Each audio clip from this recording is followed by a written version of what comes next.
everyone, and welcome to Christmas time at the Bookshop Cafe Book Club. So grab a mug of something cosy. I have just some black coffee and I threw a peppermint stick in there, so it's lovely and minty and so Christmassy. And I will tell you my Christmas reading list for this December. It's a fairly hefty pile, so I will need to be just sat reading most of the coming month, but that is fine with me. I will just either sit here or cosy on up by the fire. So yes, and I hope you like the setup I went for.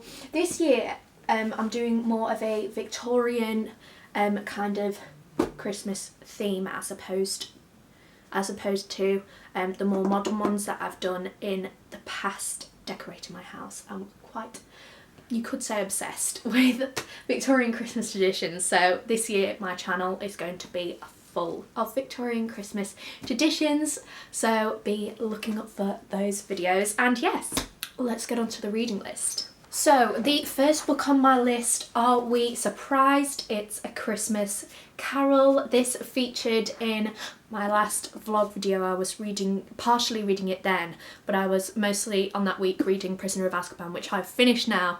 Wow, great book. So different to the film. Two completely different stories, to be honest. But anyway, I digress. So I did this book for GCSE and absolutely fell in love with it. It's always been one of my favourite Christmas stories, even when I hadn't read it yet. A Muppets Christmas Carol is a staple Christmas film. It's probably the first one that I watch every single year. It just reminds me of childhood and it's such a heartwarming story. I love it so much. If you haven't heard of A Christmas Carol, it is about a man called Scrooge who owns, I believe, some sort of insurance, money lending business. Something to do with that, money lender. It's all to do with money. And he's quite a fickle old man, and four ghosts appear to him: the ghost of his old business partner, warning him of three ghosts: the ghost of Christmas past, the ghost of Christmas present, and the ghost of Christmases yet to come. And it is just such a heartwarming story of learning to fall in love with Christmas, to be kind to one another, and yeah, all of that good stuff. How could you not love it? It's very short. It's a novella. Wow, I remember that from GCSE English Lit. That's a cool word. And yeah, so there's other Christmas stories in here, mainly ghosts. It's pretty much all of his Christmas stories are ghosts kind of thing. The haunted man. Yeah, that kind of stuff. So I will be reading those as well, but I predominantly asked for this as a little gift from my mum because of A Christmas Carol, and because my copy obviously has all of my year 10 scribblings in it, so not fun. And it's in I've shown quite a few of these hardback editions on my channel because I just absolutely love them. They are the Penguin Classics hardback editions. Absolutely love it. So the next one I'm going to show you, I got this in January around my birthday, but I haven't read it yet. It's up until just before this video it was still in its cellophane kind of wrap. But I've got it out and I want to read it this December, The Secret Garden, and this edition it's just so amazing. Lavishly illustrated with interactive elements. So yes, I'll just quickly read you the blurb and then I'll show you this incredible book.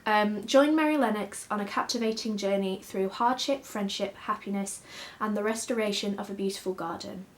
Frances Hodgson Burnett's The Secret Garden gets reimagined like never before in this stunning new unabridged edition. Originally published in 1911, the beloved fairy tale remains a popular children's novel, filled with and then, oh, cool, it's a Mina Lima one. Harry Potter. has, well, the Philosopher's Stone has a Mina Lima edition now. I really want to get it.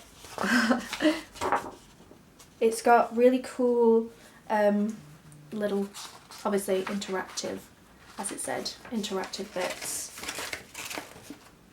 Yes, wow.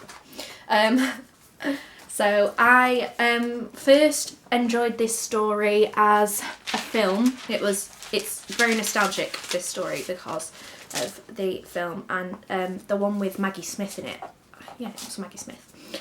So I grew up watching that, and I've never read the book, so that is what I'm going to do. It has what I remember. The reason that I want to read it in December is I remember the film having like so many beautiful wintry landscapes. Obviously it takes you through all different times of the year, but it's mainly for the wintry landscapes and the breakup of the Christmas themed books, because most of them are Christmas themed. So yes, it's me taking a little break from the outwardly Christmas in your face books. Then, so let's get into the chiclets of this video. So chick literature. So nice heartwarming stories where nothing goes too wrong that it can't be easily solved, and then it's very cute. I absolutely, my mum and I absolutely love these kinds of books, and the Christmas ones always make me feel so warm and cozy. And then on Kindle, just to quickly mention, I'm going to read the Little Duck Pond Cafe Christmas books as well. But I don't have that currently with me, so I'm just going to tell you these ones. I'll say I'm going to read those as well. We'll see how far I get through this reading list. So, first one, The Country Village Christmas Show by Kathy Lake. This Christmas escape to Little Bramble. Recently divorced, the family home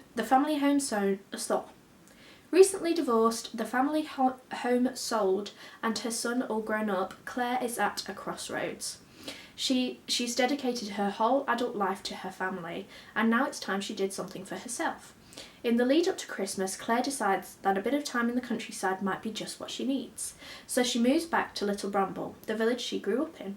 But living with her mum for the first time in years, and not to mention Goliath the Great Dane, can be challenging. When Claire finds herself running the village Christmas show, it feels like she has purpose once more, bringing together people from all parts of the community and all walks of life. Will she manage to pull off this challenging festive feat? And will finally discovering who she really is, help her open up her heart and find the new start in life and love that she's been looking for?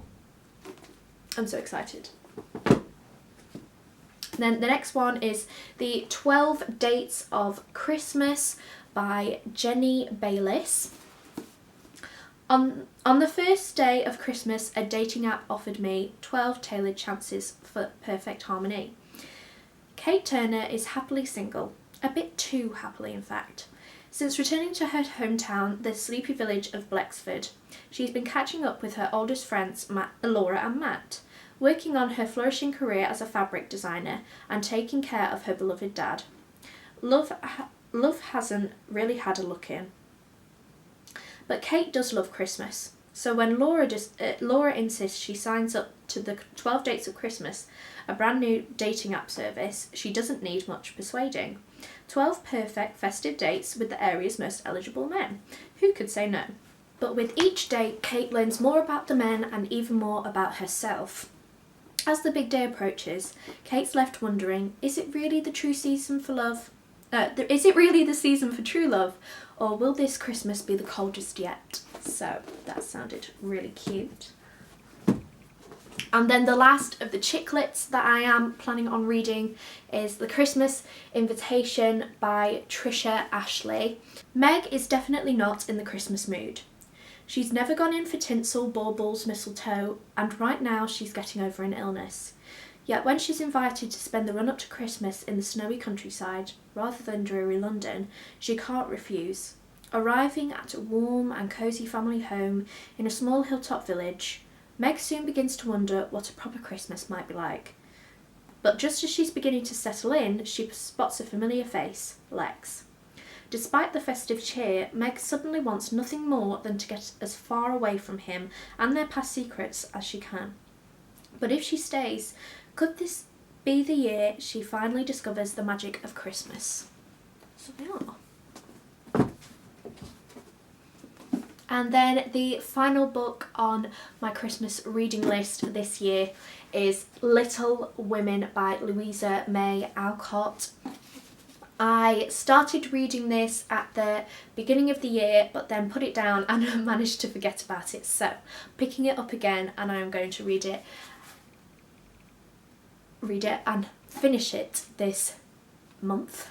It is a beautiful, heartwarming tale of 4 sisters as they navigate life growing up, the effects of a patriarchal society on how they are supposed to live their lives, especially with kind of the main, although it's about all 4 sisters, there's a main one, Jo, the March sisters. So there's Jo, there's Beth, there's Amy, and there's Meg.